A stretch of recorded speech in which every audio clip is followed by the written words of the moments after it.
Okay, special episode 1684, 1685, and 1686.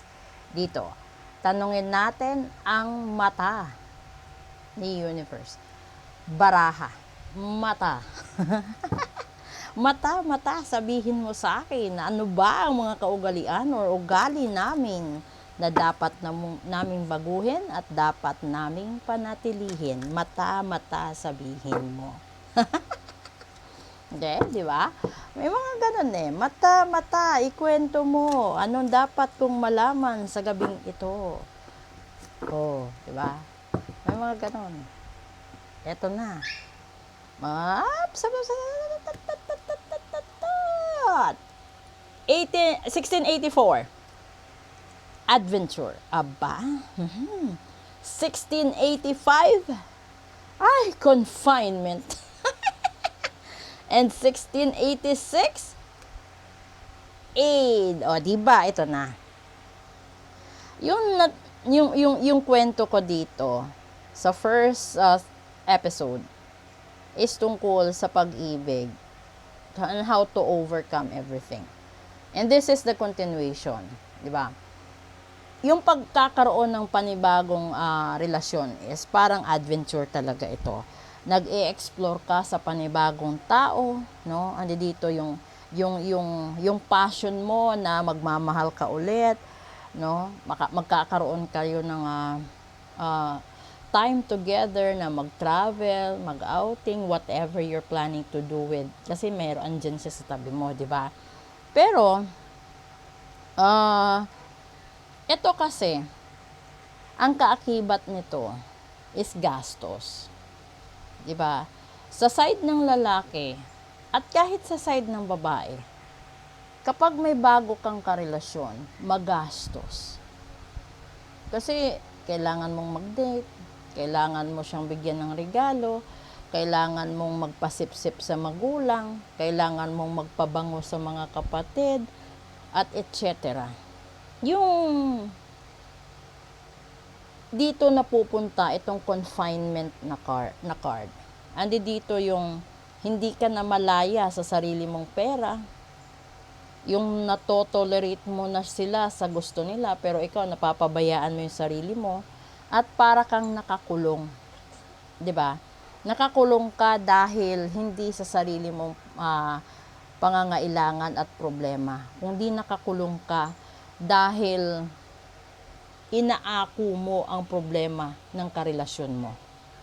So, yun yung kalimitan na ginagamit nila yung pag-ibig mo or pagmamahal mo sa taong yan para makuha nila yung mga bagay na kailangan nila.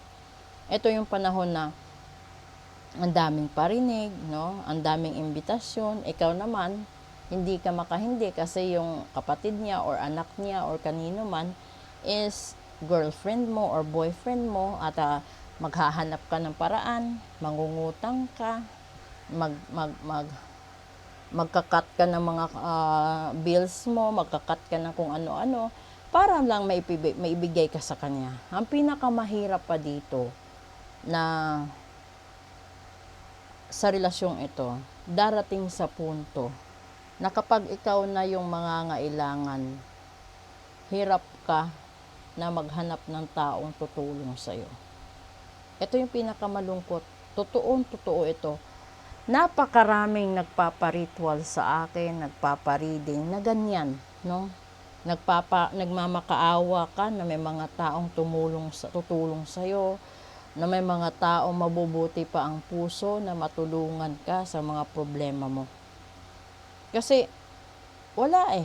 Yung taong binigyan mo ng lahat, oras, panahon, pag-ibig, lahat-lahat, pati pera mo, wala. Iniwan ka nung wala ka nang maibigay. Tinalikuran ka nung ikaw na'y walang-wala. So, sana hindi naman lahat ganun ng tao. Pero, sana din, huwag kayong umabuso.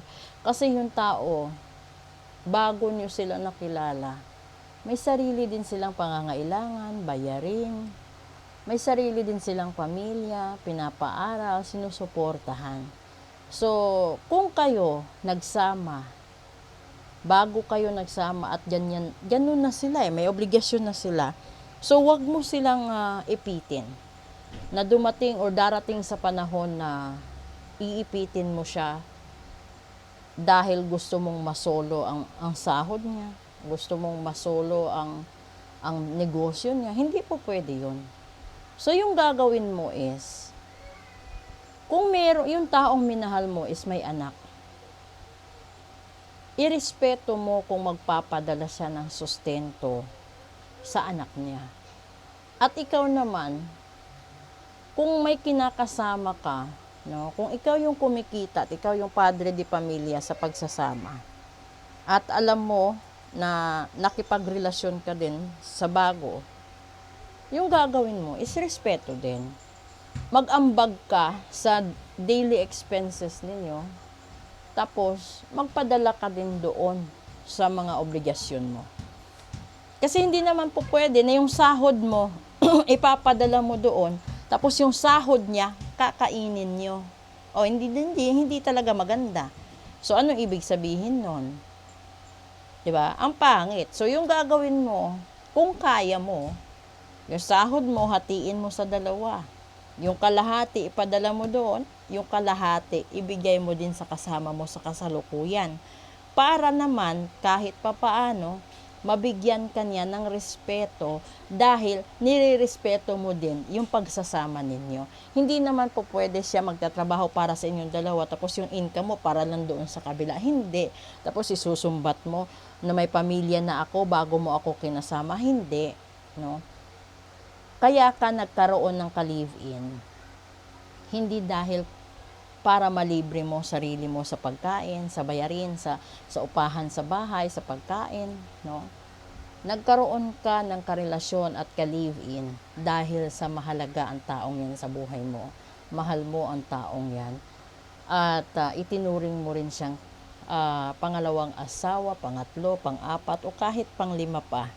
Ang mahalaga doon, nirerespeto mo siya at rirespetuhin mo din yung asawa mo na hiniwalayan mo, tinalikuran mo, or whatever reason it is.